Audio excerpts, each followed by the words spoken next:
I seen JT has made a new video about Chad Wilson, and I just wanted to respond to his video, and so let's go through the video.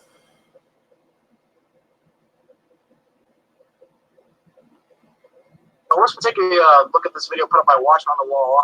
This man's name is Chad Wilson.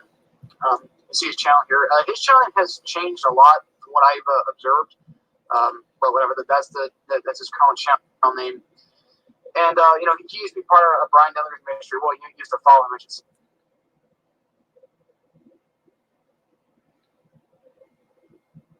And I used to fellowship with him a little bit back. I forget how long. I want to say about a year or two ago, ish. But he broke away for a bunch of different reasons. But we're just going to look here at this video he put out. God the Son found in the King's Bible by an idiot. And this video is actually addressed directly to Brian Denlinger. So Brian Denlinger, if you're watching, this is to you. And we're not going to watch the entire video. You'll see why in a moment.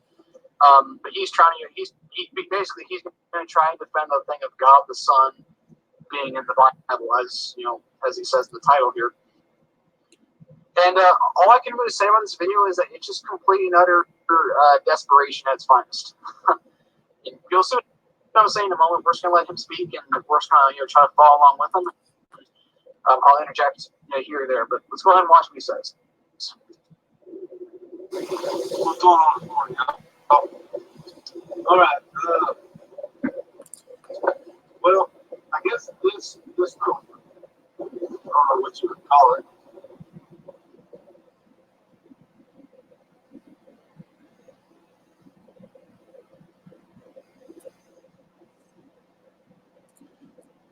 Sorry for the technical difficulties loading.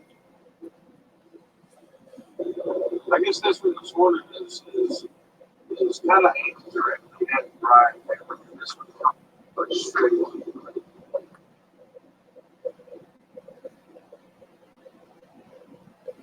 If that helps.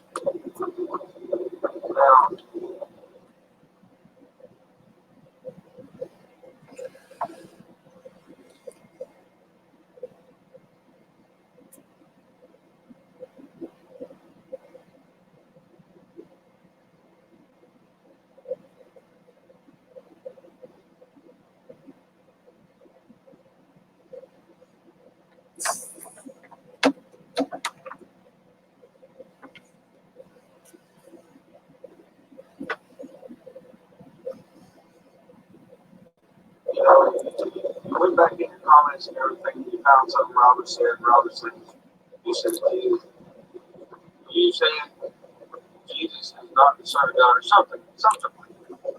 Okay. You keep holding on to that God the Son is never saved anything. Well, I got something for you.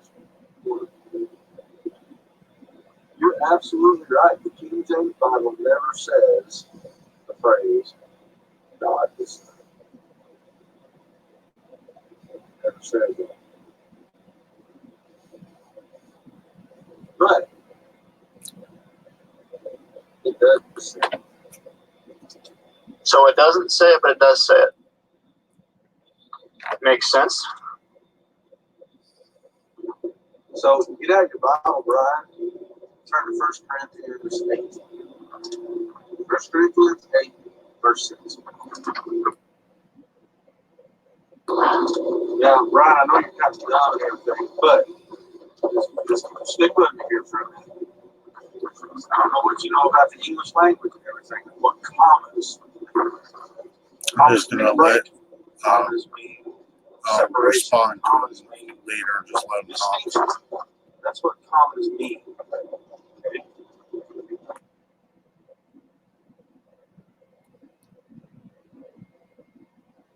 Oh, yeah. That's Chad Wilson. If I can get through this video with the loading, like buffering like that.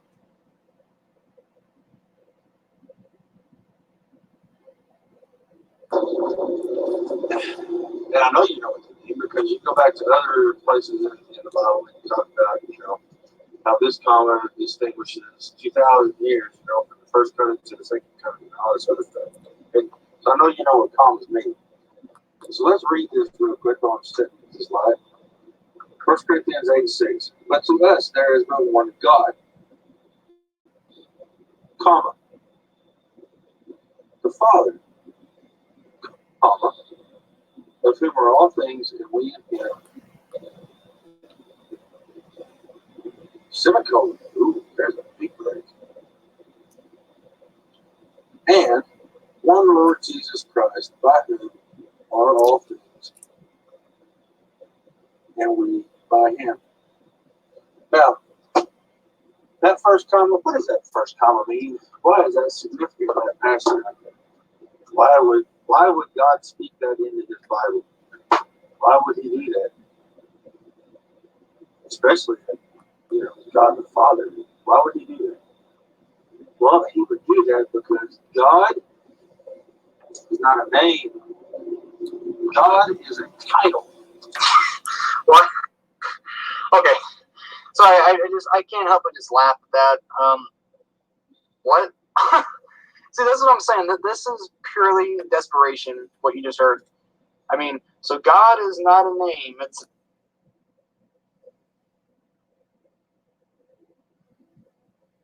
I'll respond to him here in a second here. I can, it's still buffering. Must be something wrong with my computer. title. Exodus 20, verse 7. Thou shalt not take the name of the Lord thy God in vain, for the Lord will not hold him guiltless that taketh his name in vain. So you heard it here first, folks, from the village idiot. I mean, and for anyone that's saying, "Oh, you're being mean," Okay. He read. hey, I'm just calling him for what he calls himself. All right. I mean, that's what I'm saying. This is complete utter desperation here. So yeah.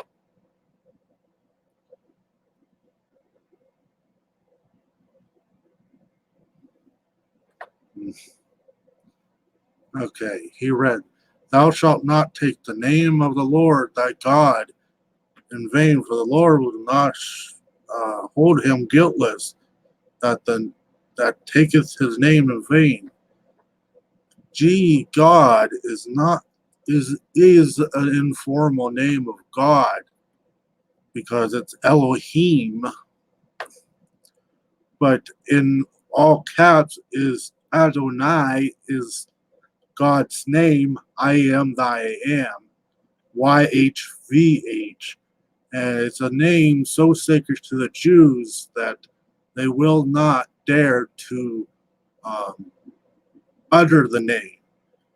They even have a name for the name, Hashem. So,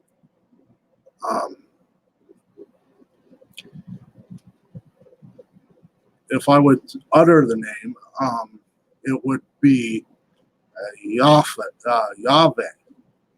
or Jehovah, or some say Yahweh. But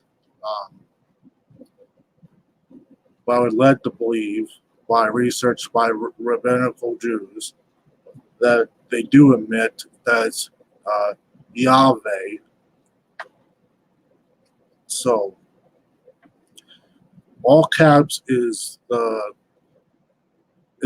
in place of the sacred name, and it's let's see here.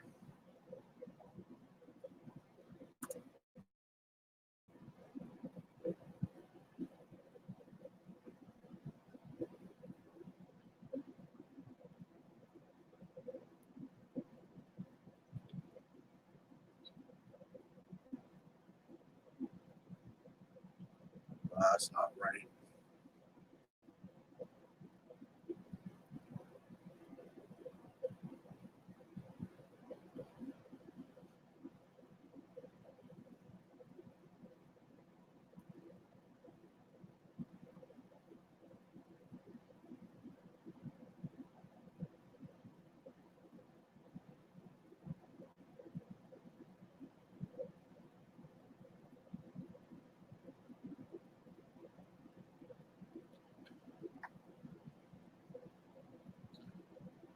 So it's pronounced Iye Esha Iye.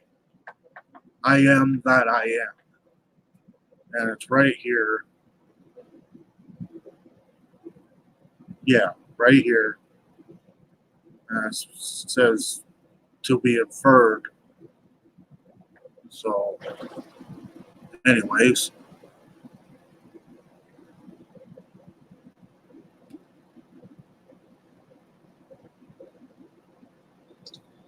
Everyone back again today. Hope we're doing well out there. We're just going to take a look at this video put up by Watchman on the Wall. This man's name is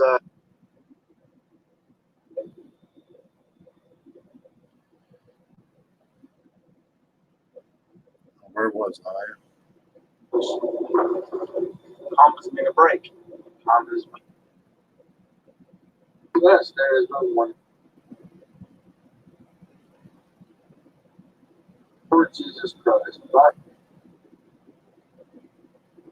well, he would do that because God. what? Sure. I mean, so God is not a name, it's a title.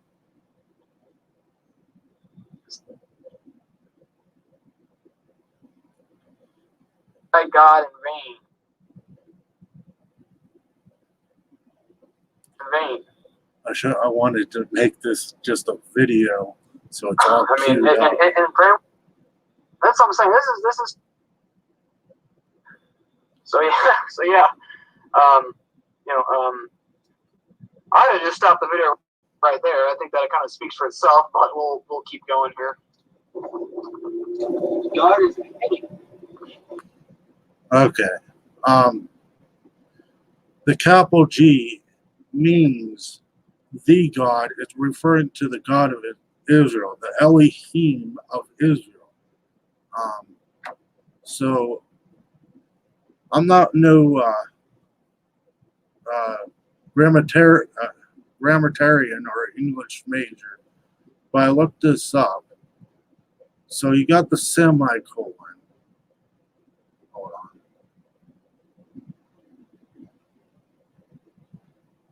on. Okay, I'm checking my comments. Lord equals Yahweh. Yeah, it's very debated on which way it's pronounced. So they don't know for sure, but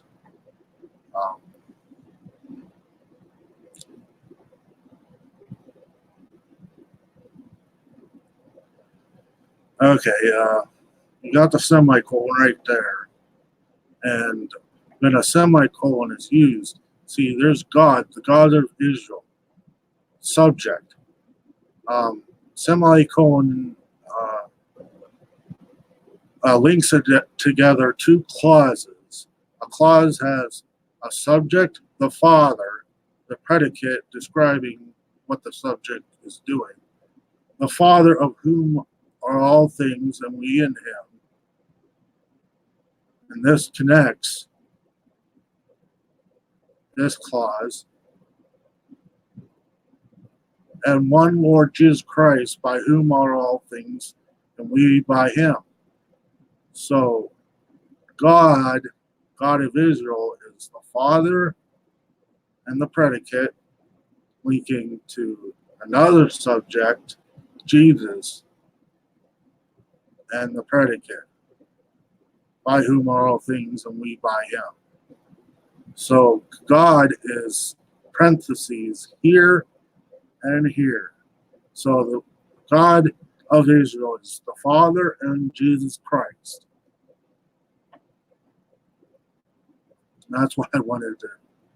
I'm no genius. I'm no grammarian, but I could figure it out by looking up what are semicolons, what are clauses, which is the Father and the predicate, and the subject, Jesus Christ, and the predicate, what describing or what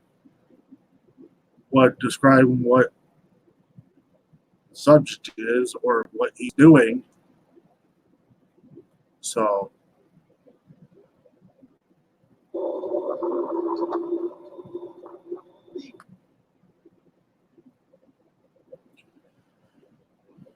Godhead. That is the name. God. God is the title. God is The name. the God of Israel is a name, Under informal name, the title. but it's not the name. Are as follows: the Father, Lord Jesus Christ. So God, Lord Jesus Christ. So all you do to follow the grammatical rule. I have to make really right here.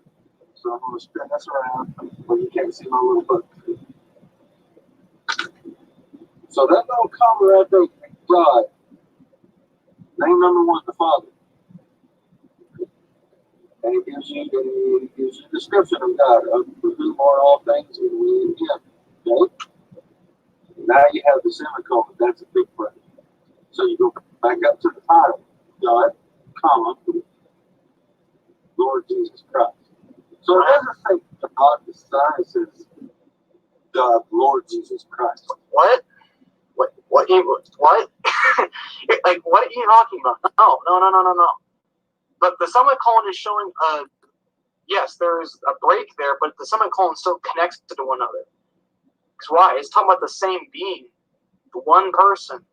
That's why it says of whom are all things, and one Lord Jesus Christ, by whom are all things. It's talking about the same being. Yes, one being, one God, but there is but one God, and you got a subject, breaking comma, the Father, because you got a semicolon right here. I'm no grammarian, but by just looking up real quick, I could see you got the subject either describing something or whatever the subject is doing, or a list. Semicolons are used for lists to describe what they're doing or describe the subject, the character of the subject, or etc. So you got the Father and you got the predicate. And this whole thing is a clause, subject, predicate, clause,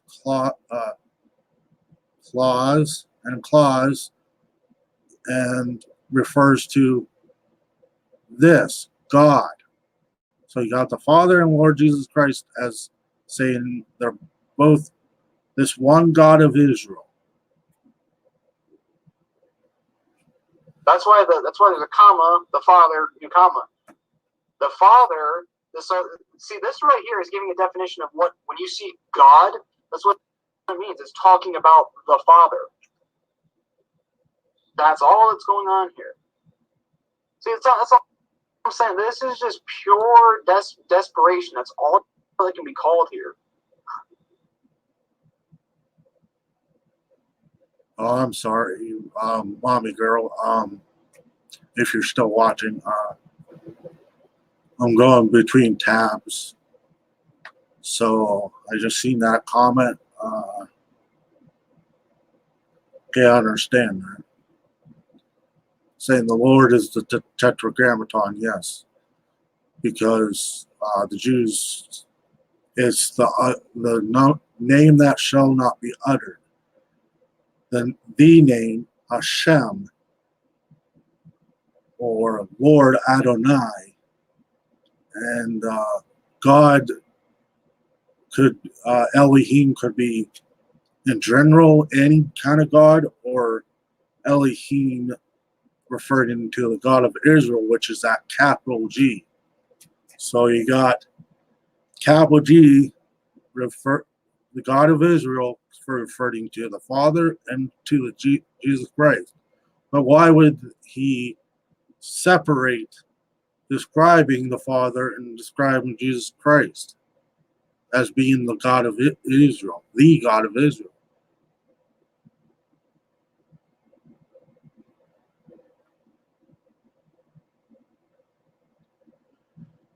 Let's keep going.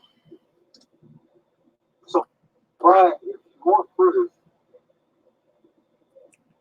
grammatical proof, that you're a moron, there's a proof. That is 100% proof that God, Lord Jesus Christ, God, the Son, is in the Bible. So just stop. Earlier, he just got done saying that God the Son's on the Bible, and he just admitted a minute ago, yeah, see, it's not there, but God, Lord Jesus Christ, which again the verse doesn't say. I mean, God. So that's what I'm saying. He starts here, he cuts all this out and says God, Lord Jesus Christ, which it doesn't even make any sense. Like Yeah, it does not say God the Son there. He's inferring that that's what the verse means. But no, it doesn't say God the Son there. It's not implied there. You would have to look at other scriptures saying, well, he's the Son and he's God, but it's not saying there. It's saying Jesus, the Father's God and the Jesus Christ God, but because the identity of Jesus Christ is the Son, that what you can infer, but it's not, the verse is not no way saying that. No. So I agree with you there. and he's calling Brian a moron. Chad, I really suggest you look at yourself, man. I mean, it's just, I'm saying, people, the Bible says that God is not the author of confusion. That's 1 Corinthians 14:33. Yes. You want to talk about confusion?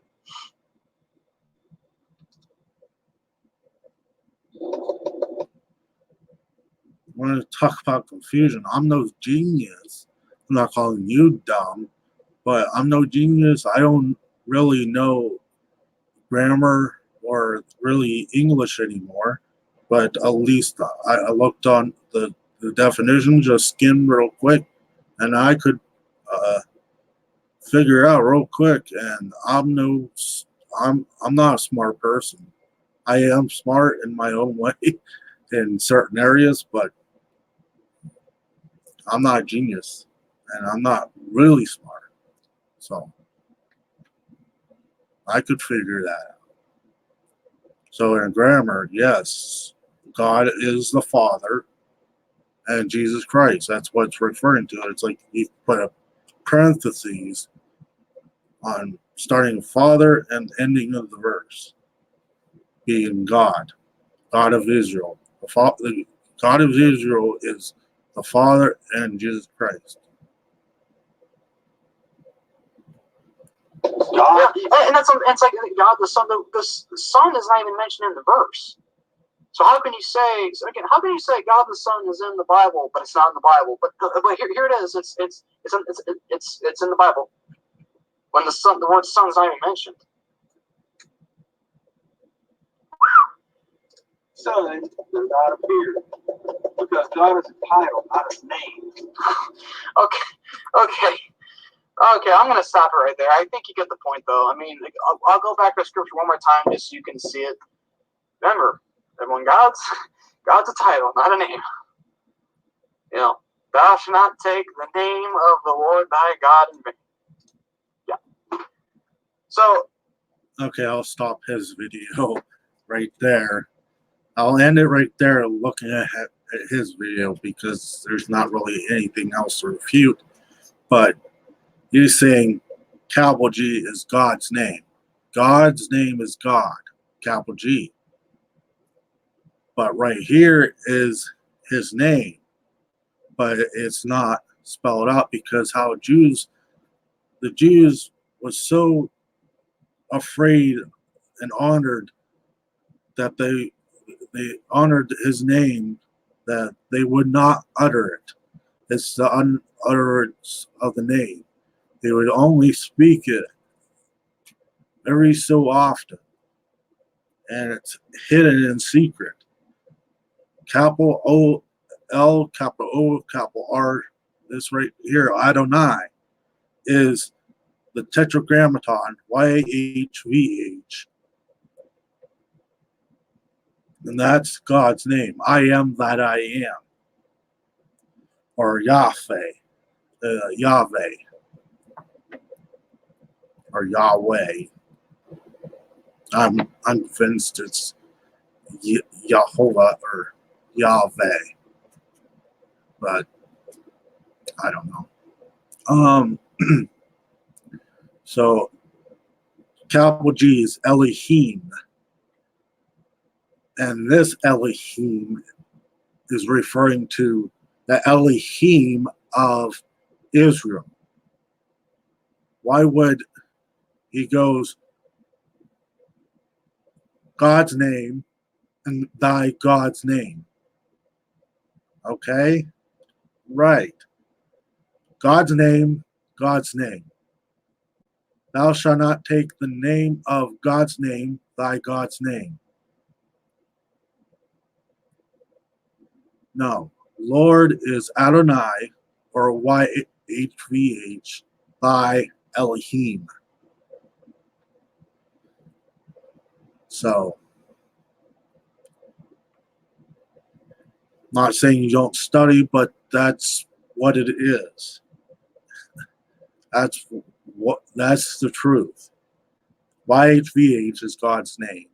Elohim is God of Israel, or any God, but this Elohim is the God of Israel.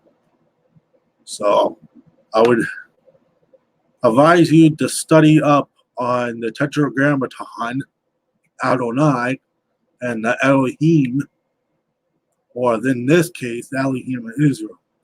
So advise you to study up on that issue. So let's look at this.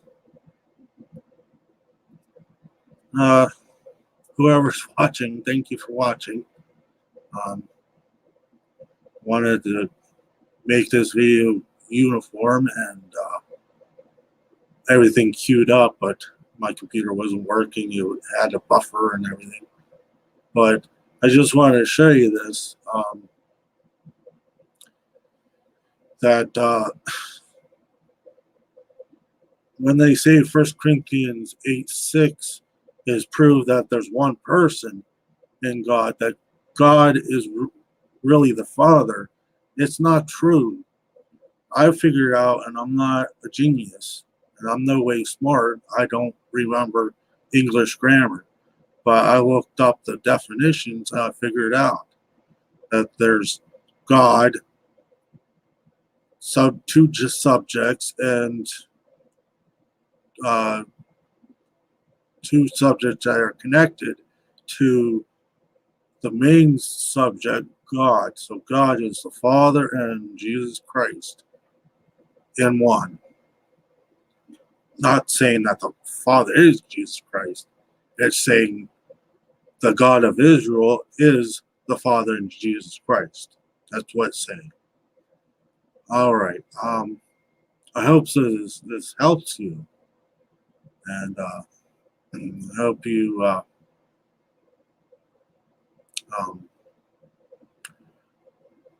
hope you I can't think of the word. I hope this helps you, and I hope you learn this isn't the truth. And thank you and take care.